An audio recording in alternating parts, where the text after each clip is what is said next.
اللہ کے حبیب صلی اللہ علیہ وسلم کی خدمت میں ایک شخص حاضر ہوا اور اس نے اذن جہاد طلب کیا. حضور میں جہاد پہ جانا چاہتا ہوں, مجھے اجازت مرحمت فرمائے.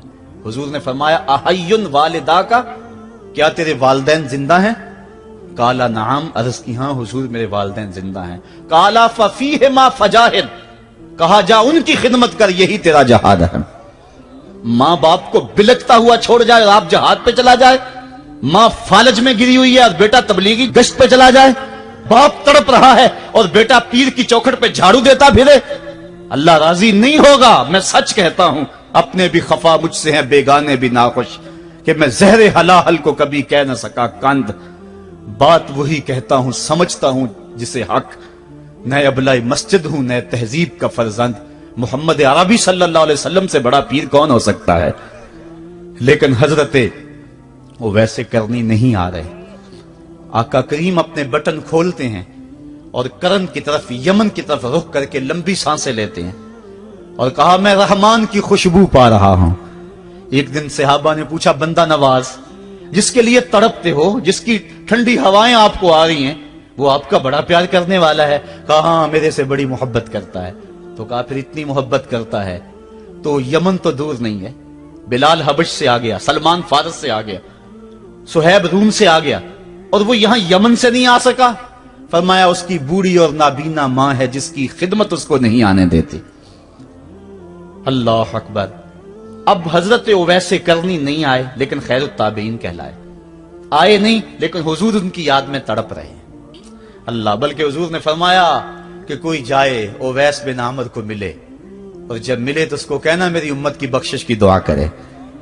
جو ماں باپ کی خدمت کرتا ہے اس سے ثابت ہوا اس کی دعائیں قبول ہوتی ہیں. میں نے ایک روایت میں پڑھا ہے کہ جو آدمی روزانہ اپنے والدین کے لیے دعا کرے, والدین زندہ ہوں تب بھی, والدین فوت ہو گئے ہوں تب بھی, یہ عادت بنا لے, روزانہ ماں باپ کے لیے دعا کرے, ساری زندگی اس کے رزق میں بے برکتی نہیں آئے گی, اللہ اس کو رزق کی فراوانی عطا کر دے گا. اور جو والدین کے لیے دعا نہیں کرتا اللہ تعالیٰ کی رحمتوں سے محروم ہو جاتا ہے. حضرت ابو ہریرہ رضی اللہ تعالیٰ عنہ جب بھی ہاتھ اٹھاتے تھے تو یہ دعا کرتے تھے, اللہم اغفر لابی ہریرہ ولأمی ولمن استغفر لہما, اے اللہ ابو ہریرہ کو بخش دے, حضرت ابو ہریرہ کی ماں کو بخش دے, اور قیامت تک جو ہم دونوں کے لیے بخشش کی دعا کرے اس کو بھی بخش دے. حضرت امام محمد بن سیرین ایک بزرگ ہوئے تابعی, جب بھی دعا کرتے تھے یہ دعا ضرور کرتے تھے, اے اللہ ابو ہریرہ کی بخشش کر دے. کسی نے کہا کہ تمہیں ابو ہریرہ رضی اللہ تعالیٰ نے ان کی ماں سے بڑی ہمدردی ہے. کہا ان سے جو ہمدردی ہونی ہے وہ تو ہونی ہے. انہوں نے کہا ہوا ہے اے اللہ ابو ہریرہ اور ان کی ماں کو بخش دے, جو ان کے لیے دعا کرے اس کو بھی بخش دے. تو میں دعا کر کے اپنی بخشش پکی کر رہا ہوں. تو والدین کے لیے دعا کرنا اللہ کی رحمت کو دعوت دینا ہے. تو فرمایا کہ جاؤ اویس بن عامر کو جانا اور جا کے اس کو میری امت کے لیے دعا کا کہنا. حضرت سیدنا عمر فاروق حضرت علی المرتضیٰ گئے, جا کے ڈھونڈا تلاش کیا, اویس بن عامر ملے, حضور کا سلام کہا, بس پھوٹ پھوٹ کے رونے لگے. کہا بتاؤ میرے رسول کے لبوں پہ میرا نام کیسے آیا تھا, حضور میرا جب تذکرہ کرتے تھے کیسے کرتے تھے. یہ درد دیکھا تو بولے کہ کیا آپ اتنی محبت رکھتے ہیں تو پھر ملنے کیوں نہیں آئے حضور کو, اتنا جو پیار رکھتے ہیں تو زیارت کرنے کیوں نہیں آئے. تو حضرت اویس کرنی نے بات کے رخ کو بدلا, کہا تم نے میرے رسول کو دیکھا, تم نے میرے رسول کی زیارت کی ہے. کہا ہاں ہم تو صبح و شام وہاں رہے ہیں. کہا پھر بتاؤ حضور کے یہ ابرو جڑے ہوئے تھے یا کھلے ہوئے تھے. اب دونوں حیران ہو گئے. کہا تم نے تو دیکھا میں نے تو دیکھا نہیں, تم بتاؤ نا, پھر میں تو گیا نہیں, مجھے کہتے ہو گیا نہیں, تم بتاؤ حضور کے ابرو جڑے ہوئے تھے یا کھلے ہوئے تھے. حیران ہیں. کہا حضور آپ ہی بتلائیے. کہا کوئی دور سے دیکھتا تو جڑے ہوئے نظر آتے, قریب آ کے دیکھتا تو کھلے ہوئے نظر آتے. یہ وہ ہے جو ماں کی خدمت کرتا رہا اور حضور کے دربار میں حاضر نہیں ہو سکا, لیکن حاضری اس کی تھی, وہ جہاں بھی تھا وہ نبی کے قرب میں تھا. تو اس لیے ماں باپ کی خدمت اتنا بڑا وظیفہ ہے. حضرت بایزید بستامی کہتے ہیں میں نے حق معاف کروا لی اپنی ماں سے, کہ ماں تیرے حق ادا کروں یا اللہ کے حق ادا کروں, تو مجھے اپنے حق معاف کر دے, میں اللہ سے اپنے حق معاف کروا لیتا ہوں, اپنی اللہ کو راضی کر لیتا ہوں. جنگلوں میں گھومتے رہے, 12 سال بیت گئے. ایک دن دوبارہ آئے, بستان کی سمت سے گزرے, خیال آیا چلو ماں کو سلام کر جاؤں. तहज्जुद का वक्त था, रात का वक्त था, दरवाजे पे खड़े रह गए कि मेरी माँ सोई होगी, मैंने कभी कोई खिदमत नहीं की माँ की, तो अब उठा के तकलीफ क्यों दूं। सारी रात खड़े रहे। जब तहज्जुद का वक्त गुजरा तो नाली से पानी आया, समझ गए कि मेरी माँ तहज्जुद के लिए उठी है। दरवाजे के करीब हो गए तो माँ ने हाथ उठा लिए, कहा अल्लाह, मेरा बेटा बा यजीद तेरी तलब में निकला हुआ है, मैंने उसे अपने हक माफ कर दिए, तू उसको अपना विसाल अता कर दे।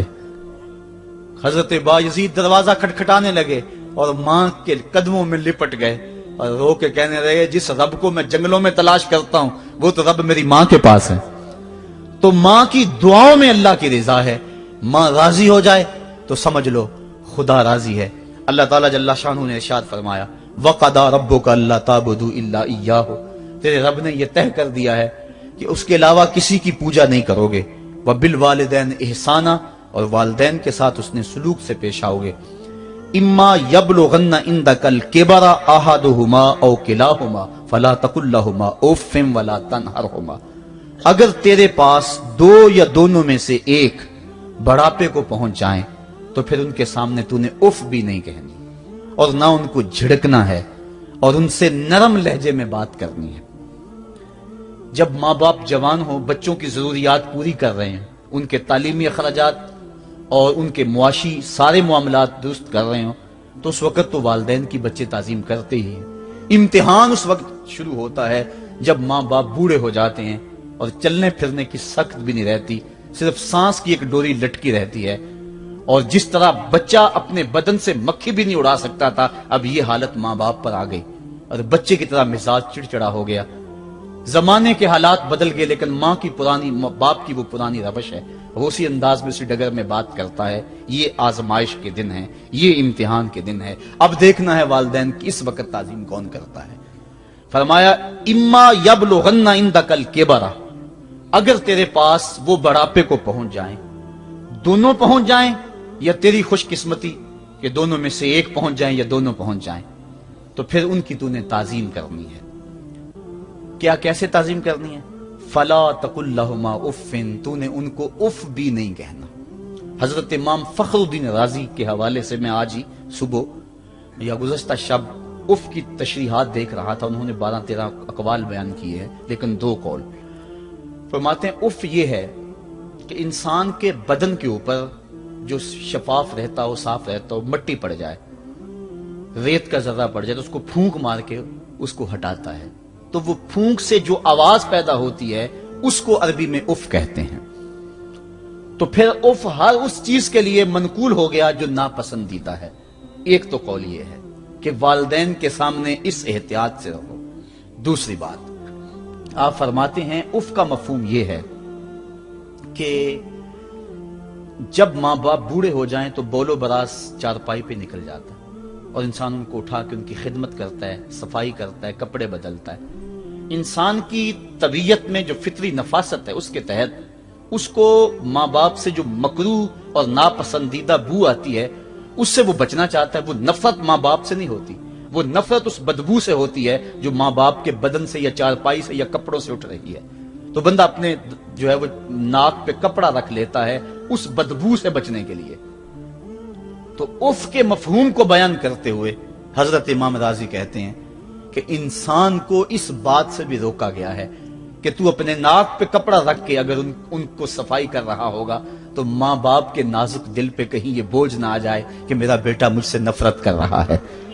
इसलिए वालिदैन की ताजीम का आलम यह है कि तू खुले नाक से उनकी खिदमत करे और वो बदबू सहता रहे और अपने नाक के ऊपर कपड़ा भी न रखे कि तेरे माँ और तेरे बाप के दिल के अंदर इतना खलाल और मलाल भी पैदा ना हो।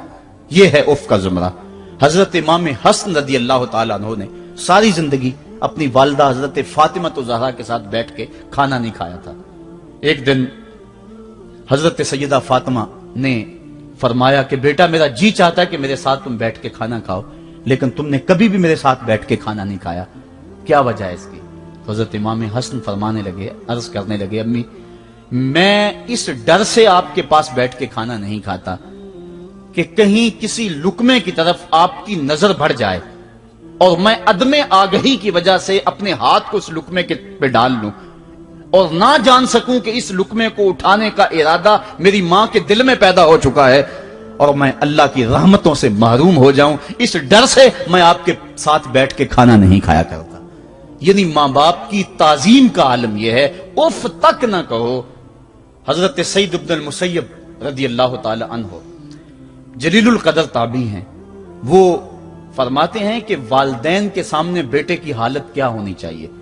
वो फरमाते हैं जिस तरह भागा हुआ गुलाम पकड़ा जाए और उसको पकड़ के जो है वो आका के सामने पेश कर दिया जाए, तो उस भागे हुए गुलाम को पकड़ के जब आका के सामने पेश कर दिया जाए तो जो हालत उस गुलाम की होती है, बेटे की हालत ये मां बाप के सामने होनी चाहिए।